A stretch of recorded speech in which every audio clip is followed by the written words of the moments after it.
Hello, everyone. Welcome to Tax Talk number 2, reminders for tax season. Thank you all for being here. Apologies for the delayed start. We're working through some audio difficulties. Thank you, everyone, for being here and tuning in. This is Tax Talk number 2, reminders for tax season. And we are going to go ahead and get started. We are the North Carolina Low Income Taxpayer Clinic at Charlotte Center for Legal Advocacy. And this is Tax Talks number 2, reminders for tax season. We are in person at the Advocacy Center and also live on Facebook. So if you do have questions throughout the presentation, please feel free to drop them in the chat and we will make sure to get those answered for you. During this presentation, we are going to be talking about some important things to remember when preparing for tax season, which is coming up in just a few months here. Actually next month. It usually starts during January and goes through April. So very important things to remember during tax season. This is the second tax talk in our series of community tax talks. The third installment of this series is going to be January 16th at 6 p.m. And it will cover tax topics for immigrants. So some important topics to remember, also some important things to remember before tax season starts as well. Our first installment was in November on self-employment basics. If you'd like to rewatch that installment of our series, you can visit our Facebook page, and the link is here on the PowerPoint, facebook.com/Charlotte Legal Advocacy. So as I mentioned, we are the North Carolina Low Income Taxpayer Clinic. We assist low-income North Carolina taxpayers with federal and state tax issues. We work several different types of cases, and you can see a list here in the presentation or in the PowerPoint. We work collections cases, including offers and compromise, installment agreements, or payment plans. We can help taxpayers get into currently not collectible or hardship status. We work examination cases, also known as audits. We can do audit reconsiderations. We work with the IRS appeals. We work some tax court litigation cases. So a wide variety of issues that we can assist certain taxpayers with. All right, so we'll begin with just some basics about tax season 2025. Tax filing season begins in late January of each year. And usually ends around April 15th of every year. The tax filing deadline is April 15th, 2025. However, I've got a little asterisk on the PowerPoint because North Carolina taxpayers actually have until May 1st of 2025 this year to file your 2024 tax return, pay any tax due for 2024, and also pay your first quarterly estimated tax payment for tax year 2025. This applies if you're self-employed, and we'll talk about that in just a moment. But the filing deadline was extended to May 1st, 2025 because of Hurricane Helene and Hurricane Milton. So some disaster relief from the IRS there, and we'll talk about some more disaster relief later on in the presentation. But the IRS estimates that refunds for electronically filed returns will be issued within 21 days of receipt.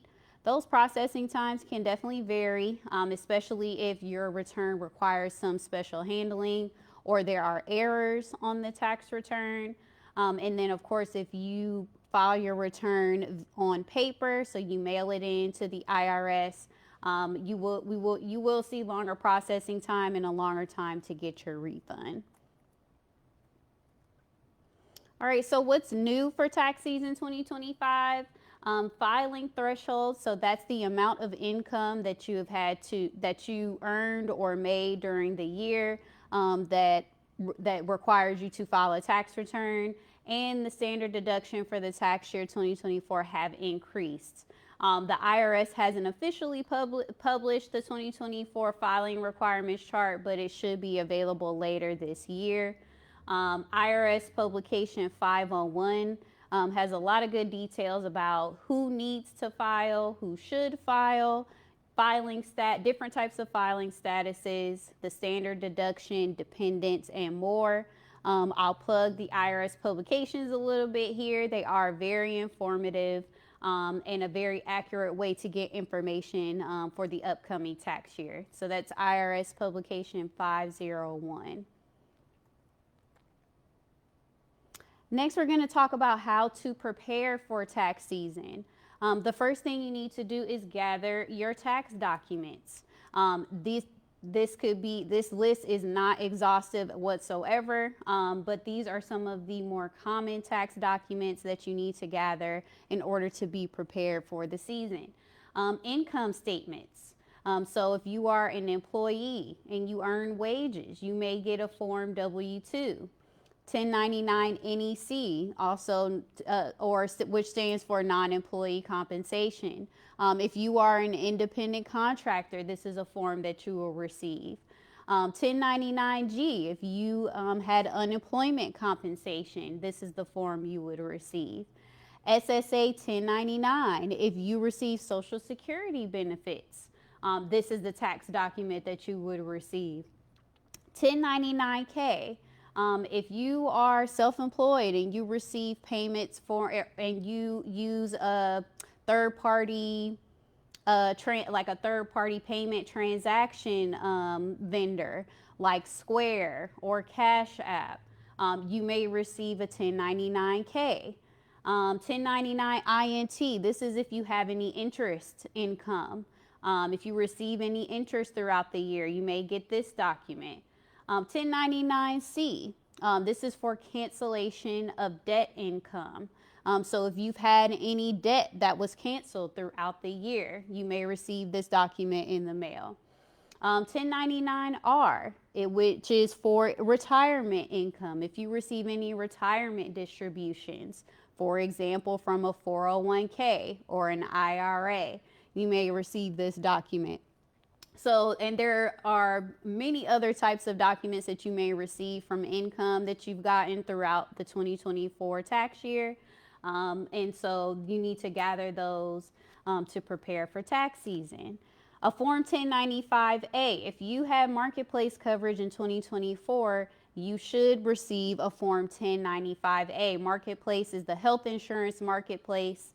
If you had that type of health insurance, then the 1095-A you should receive in the mail. But if you don't, you can log into your marketplace account and download the Form 1095-A. IP PIN, which stands for Identity Protection PIN. If you have an IP PIN, you will get a new one each year. And the IRS will send you a notice in the mail, and it's IRS Notice CP01A with your new IP PIN. If you have an IP PIN, you have to use your IP PIN when you file your tax return. So be on the lookout for this notice in the coming months. And we'll talk more later in the presentation about how to apply for an IP PIN if you don't already have one. Gambling records. This is especially important for North Carolina taxpayers this year because online sports betting became legal in North Carolina. So if you are participating in online sports betting or any other type of gambling, then you need to gather those records. Sometimes casinos will issue you a Form W-2G, but that is not always the case. You would still be responsible for keeping record of those gambling activities. So a diary of the activities. Where did you go gamble? How much did you win or lose? Those are all considered gambling records. Business records. So that is receipts or other documentation of expenses, profit and loss statements. Gather your business records. If you use a software like QuickBooks or another type of accounting or bookkeeping software, go ahead and get go ahead and get everything input and your documents gathered for that. Documentation for itemized deductions. If you don't take the standard deduction, if you don't take the standard deduction when you're filing your tax returns and you itemize deductions, go ahead and start gathering your documentation for those expenses or those deductions. So if you have a mortgage interest statement, receipts for charitable donations, education's expenses, go ahead and gather that information. And a copy of your 2023 tax return may be helpful as well, to reference when you're doing your 2024 tax return. And also sometimes when you're self-preparing your tax return, you may need your adjusted gross income, which would be on your 2023 tax return. So it could be helpful in a number of different ways. How else can you prepare for tax season? So check the status of your individual taxpayer identification number, or ITIN, if you have one. So an ITIN is a number issued by the IRS for tax purposes to individuals who cannot obtain a social security number. But ITINs do expire. If your ITIN has not been included on a U.S. tax return at least once in the last 3 tax years. So right now that's 2021, 2022, or 2023. Then your ITIN is going to expire at the end of this month. So December 31st, 2024. If your ITIN is expired or it is going to expire, it's important to renew it before the tax season begins. If you don't have an ITIN, but you need one, then go ahead and apply for an ITIN before tax season begins. The picture up here on the PowerPoint is just on a screenshot of the Form W-7, which is the form that you use to apply for or renew an ITIN. You can get assistance with applying or renewing for an ITIN. There are certified acceptance agents or non-certified acceptance agents that can assist. They usually do charge a fee for helping with the application, but you can also go to an IRS Taxpayer Assistance Center for assistance with ITIN applications and renewals as well. All right, another way to prepare for tax season is to learn about common tax credits. So these are some of the more common tax credits. We won't go in depth into what some of the specific requirements are, but just generally the earned income tax credit. This is a refundable tax credit for workers with low to moderate income. In order to claim the earned income tax credit, you must have earned income. That means income that you actually worked for or were in business to actually do, so that not passive income. And it's available for taxpayers with or without qualifying children. The child tax credit. This is a non-refundable tax credit that helps families with qualifying children. What do I mean by non-refundable? Non-refundable means that you cannot receive the tax credit in a refund. The tax credit is only used to lower the amount of tax that you owe. So in order for you to claim the child tax credit and the associated additional child tax credit, which we'll talk about in just a second, you must have at least one qualifying child with a social security number. That child must meet the age, relationship, residency, and joint return tests. And the additional child tax credit is the refundable portion of the child tax credit, which may be available if your child tax credit exceeds the amount of tax that you owe. So if your child tax credit exceeds the amount of tax that you actually owe, meaning that the child tax credit has reduced your amount of tax to 0, but you still have some leftover child tax credit, the additional child tax credit is that amount that you can get in an actual refund. So it's the refundable portion of the child tax credit. The American Opportunity Credit is an education credit It is also refundable, and it helps families with the cost of higher education. In order to claim the AOC, you, your spouse, or your dependent must be an eligible student enrolled in an eligible educational institution, and you must have paid qualified education expenses. The link on the PowerPoint here to the IRS's website is where you can learn more about these common tax credits. So you're all prepared for tax season. Now, what if you feel like you cannot file your tax return on time? There's something preventing you. You may be out of the country. You may not have the money to pay for your tax return to be prepared. There's something preventing you from filing on time. What can you do? You can request an extension to file your tax return. So taxpayers can request an automatic 6-month extension to file their return. However, it's important to note that this extension does not extend the deadline to actually pay your tax return, or to actually pay your taxes, excuse me. That means that interest will continue to accrue on any balance that has not been paid when you apply for the extension. And you may also be subject to penalties as well. North Carolina taxpayers who are approved for a federal extension are automatically approved for a state extension or to file their North Carolina tax return. But you must request the extension by the tax filing deadline. Here on the presentation, you see it says April 15, 2025. There's a little asterisk because for North Carolina taxpayers, that filing deadline is extended to May 1st, 2025.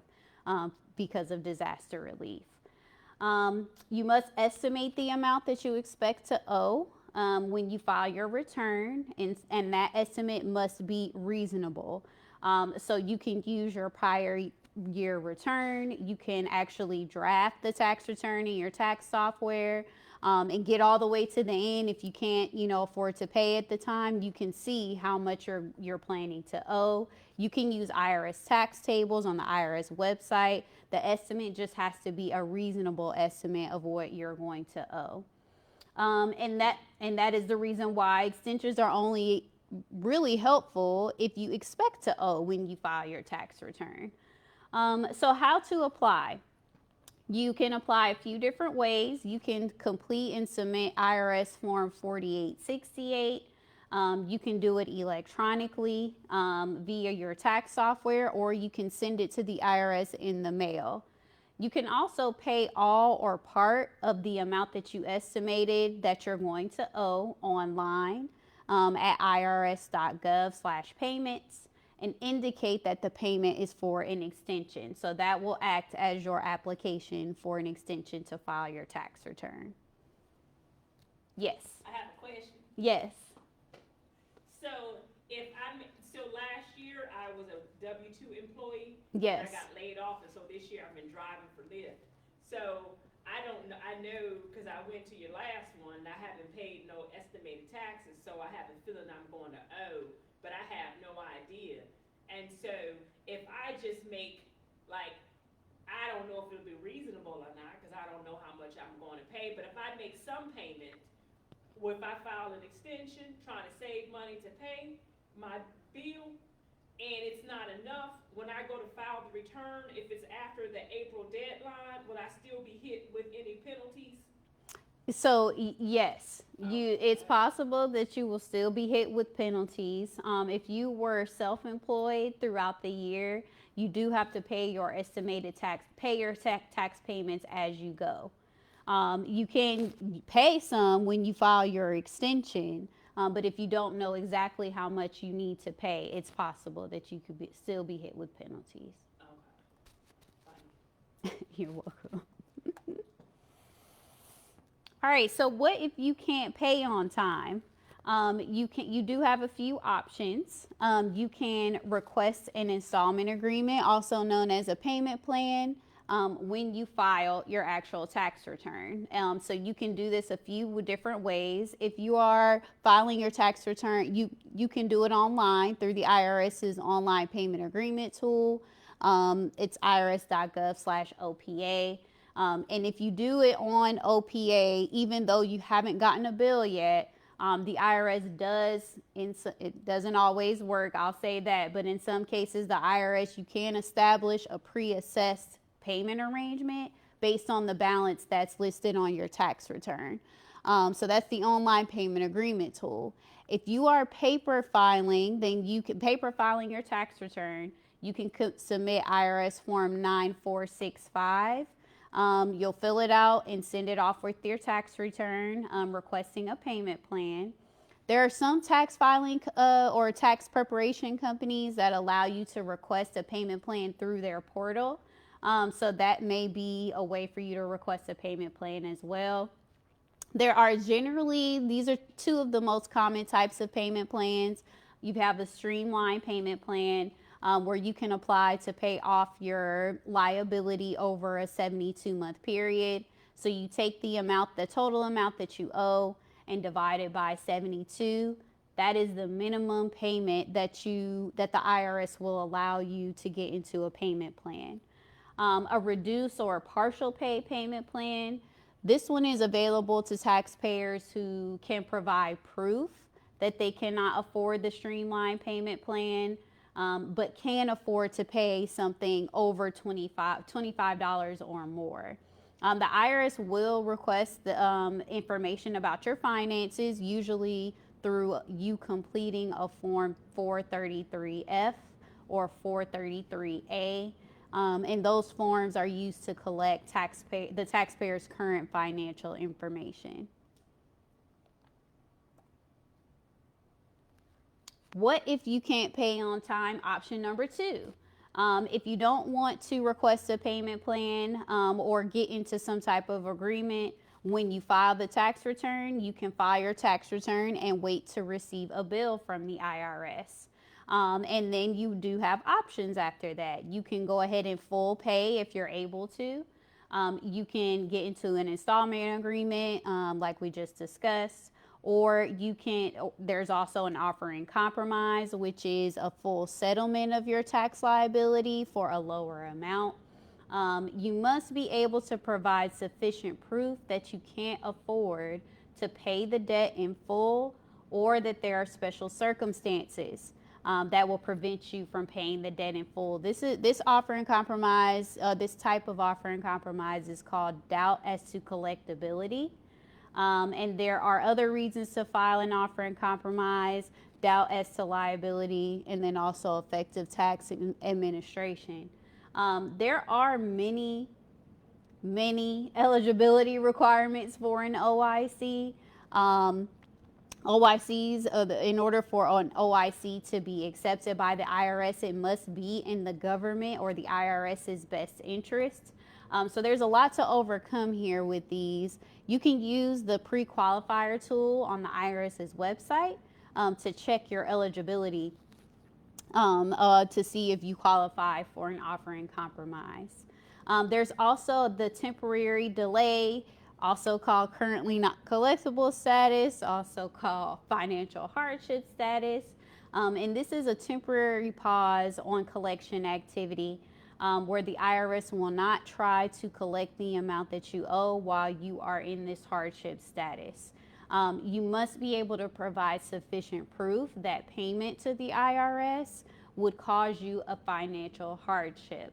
You still owe while you're in CNC status, and interest and penalties will continue to accrue. All right, and this is like option 2A, and it has to deal with if you also owe the IRS and you owe the Department of Revenue. So whatever state that you're filing your tax return in, whether it be North Carolina or another state, you can file your tax return and then wait to receive a bill from the State Department of Revenue. If you live in a state other than North Carolina, or you're filing a tax return in a state other than North Carolina, check with your state's Department of Revenue for options to deal with the tax debt. North Carolina taxpayers typically have the following options. You can full pay the liability, or you can request a payment plan. Taxpayers have to wait until they receive what's called a notice of collection from the North Carolina Department of Revenue in order to request a payment plan. Then you also, North Carolina also has an offer and compromise program, which is similar to the IRS's, but definitely has some different requirements. You can check out the North Carolina Department of Revenue's website on offers and compromise for more information. All right, so next we're going to talk about common tax scams and how to avoid them, which tax time does bring out a lot of people trying to do a lot of bad actors. So some important things to watch out for. These are some common tax scams. People impersonating IRS employees. Impersonators may call, email, or text you pretending to be the IRS or some other kind of tax authority like the Department of Revenue. They're usually demanding immediate payment or threaten arrest or deportation, very aggressive phone calls and messages. So be on the lookout for those. Refund schemes. This is when scammers mislead taxpayers about the rules for claiming certain credits or fraudulent withholding so that they can get larger refunds. So be on the lookout for people over promising or claiming, you can get a larger refund by claiming certain credits. Fake charities.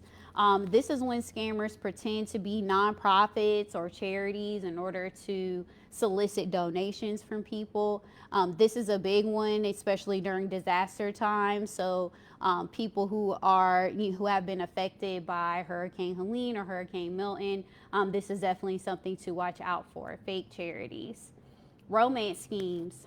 This is when scammers target people, many times seniors online, and try to start relationships. They convince taxpayers to file fraudulent tax returns, to give up their refunds, to give the scammer access to their bank accounts, or send them large sums of money, send them their tax refunds. So something to be on the lookout for. OIC mills. We just talked about OICs and how many requirements OICs usually have. Scammers will solicit taxpayers to use their services to file OICs or request OICs and then falsely promise they can settle your tax debt. You pay them a large fee up front and then you never hear from them again, or your tax debt is never settled. So be on the lookout for OIC mills.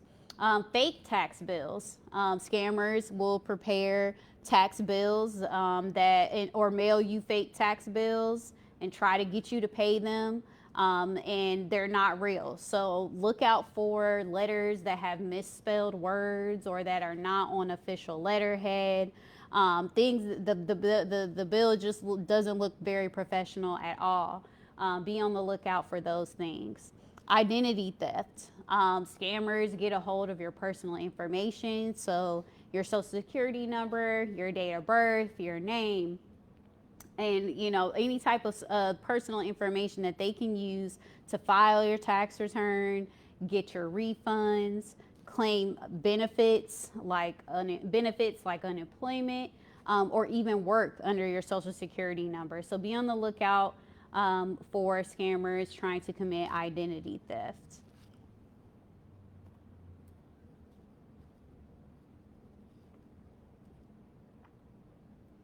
We talked a little bit about this, but this is really important considering the disasters in North Carolina earlier this year. Disaster scams, again, fake charities, government impersonators claiming they can help you apply for disaster relief, claiming they can help you get a larger refund. So those are things to be on, if you're a North Carolina taxpayer, to be on high alert about.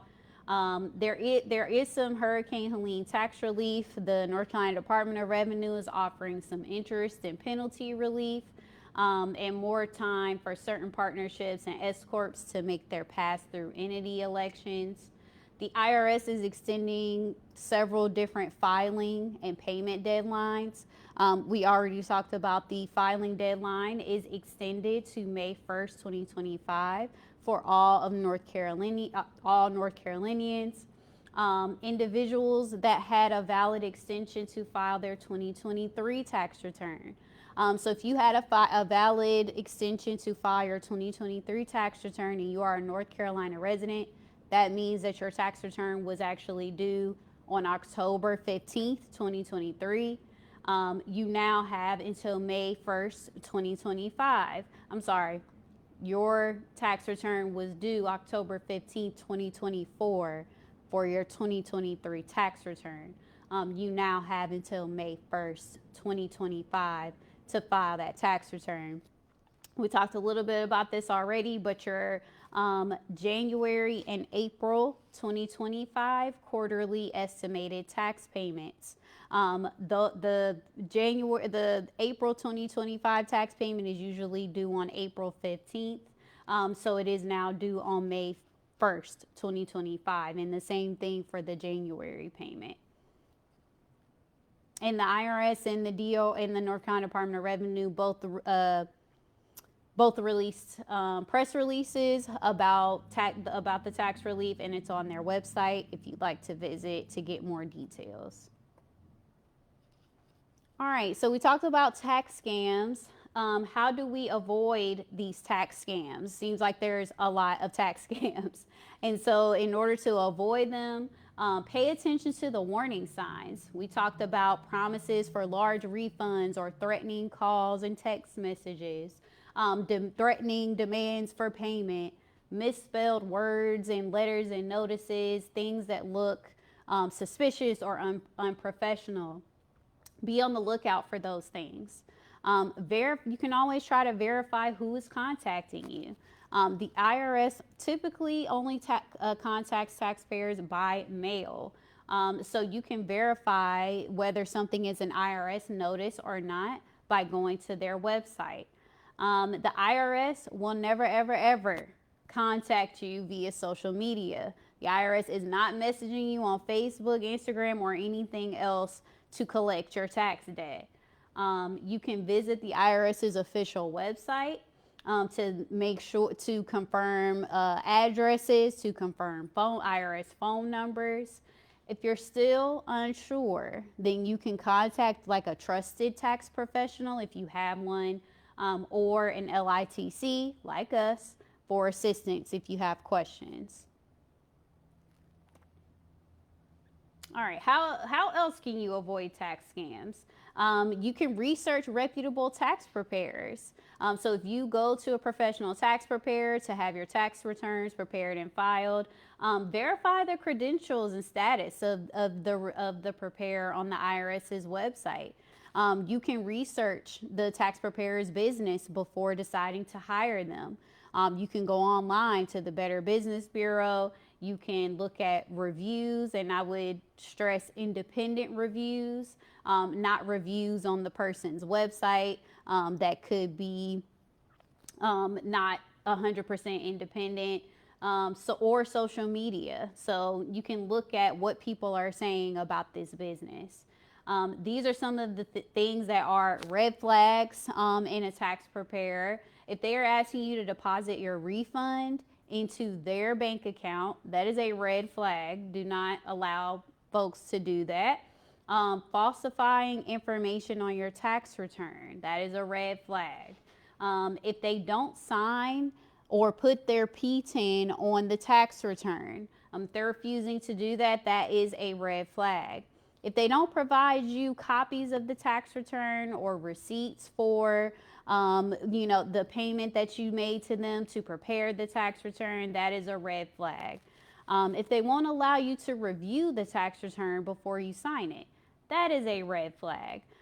We do see this happen. I've heard taxpayers say, I sent my tax preparer the documents.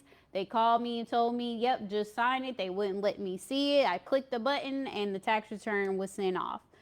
So if there's somebody who's not allowing you to review the tax return, that is a red flag. Always review the tax return before you sign it, whether it be electronically or by hand on paper. Another way you can protect your identity and avoid tax scams is requesting an identity protection pin. I referenced the IP pins a little bit earlier, but IP pins are a 6-digit number that the IRS will issue to you to prevent someone else from filing a tax return with your social security number or your ITIN. You use the IP pin when you file your tax return in order to verify your identity. And so that means don't share the IP pin with friends or family. The IRS, and if you go to a tax preparer, these are the only folks who should know your IP pin. You do receive a new IP pin every year. We talked about the IRS notice that you'll get ahead of tax season with your new IP pin. IP pins are also available for dependents as well.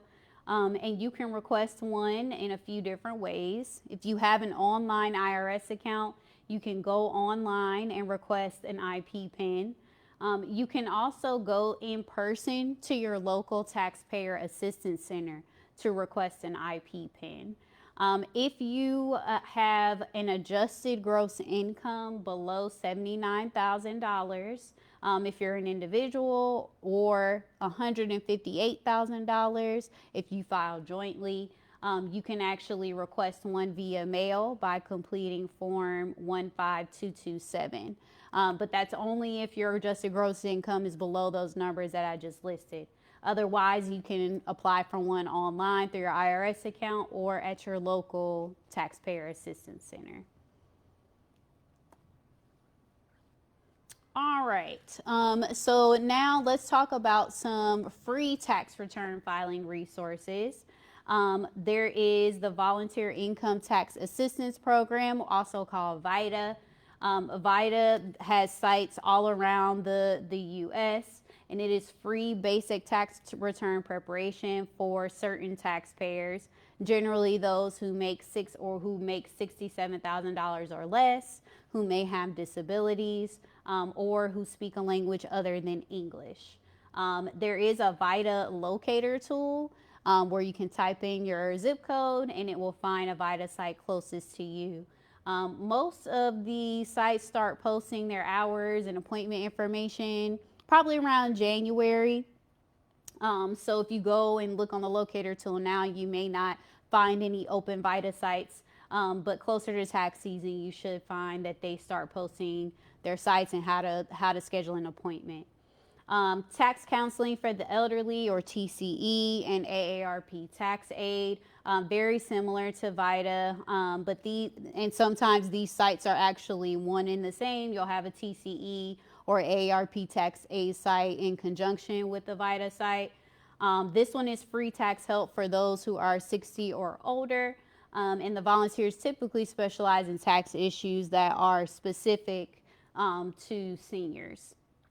VITA Latino will continue to offer free tax prep services in Spanish. That's for Charlotte area taxpayers. And then there's also IRS Free File, where you can prepare your tax return for free through like third-party tax preparation software. So if you go on the IRS's websites, and I have the link at the end of the presentation. If you go on the IRS's Free File website, it'll link you to third-party tax prep sites like TaxSlayer or TaxAct, and there are others where you can file your tax return for free. There is a new free filing option this year. It's called Direct File. So it's different than Free File. There's IRS Free File. This is IRS Direct File. This is where you can self-prepare your federal tax return directly through the IRS's website. You do have to sign up for an IRS Direct File account, which requires you to verify your identity through a third-party website that the IRS uses for identity verification purposes. It's called ID.me. The identity verification process, you do normally have to upload documents in order to verify your identity. So you'll create the ID.me account, and then you can also create the Direct File account. It's available in 24 states this year. The IRS rolled out the pilot program for direct file last year and now has expanded it to 24 states, including North Carolina. And once you filed your federal return through direct file, you'll then be guided to file your North Carolina return through a tax preparation software called File Your State Taxes. So you won't be able to technically file your North Carolina return on direct file, but there is a partner tax prep software called File Your State Taxes where you'll be able to file your North Carolina return for free as well. All right, and is direct file right for you? There are some eligibility requirements and restrictions with direct file. It's usually ideal for simple tax returns, or folks who only have one stream of income.